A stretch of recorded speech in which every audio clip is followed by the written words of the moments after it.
جانتے ہو اللہ تعالیٰ تمہیں اسی چیز سے آزماتا ہے جو تمہیں سب سے زیادہ عزیز ہوتی ہے۔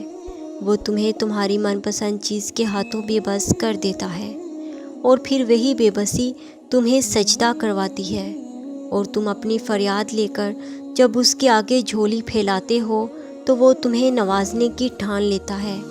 ناممکن اللہ کے لیے کچھ بھی نہیں، وہ ممکن تمہارے لیے بناتا ہے، اور جب تم مانگنے کا تسلسل نہیں توڑتے تب وہ تمہیں دینے کا وسیلہ بنا رہا ہوتا ہے۔ تم اپنی مرضی سے دعا نہیں کرتے، بلکہ اللہ تمہارے دل میں دعا کا خیال ڈالتا ہے، کیونکہ وہ تمہاری چاہت پر بہت پہلے سے راضی ہوتا ہے۔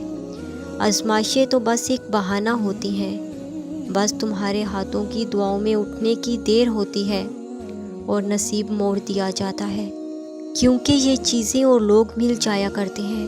چیزیں ٹھیک ہو جاتی ہیں، لوگ واپس مل جاتے ہیں، وقت بہتر ہو جاتا ہے، سب مسئلے حل ہو جاتے ہیں۔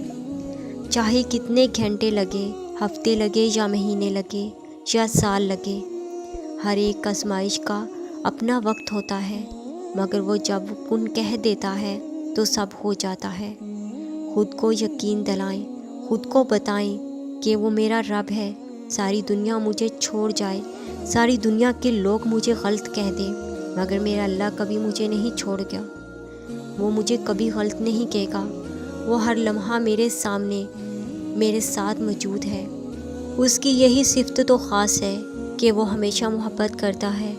خود کو ہمت دیں یہ کہہ کر، اس مختصر زندگی یہ غم کیسا، میرا اللہ تو میرے ساتھ ہے نا، وہ ٹھیک کر دے گا، اسے ٹھیک کرنا آتا ہے، اور عنقریب وہ اتنا دے گا کہ آپ خوش ہو جائیں گے۔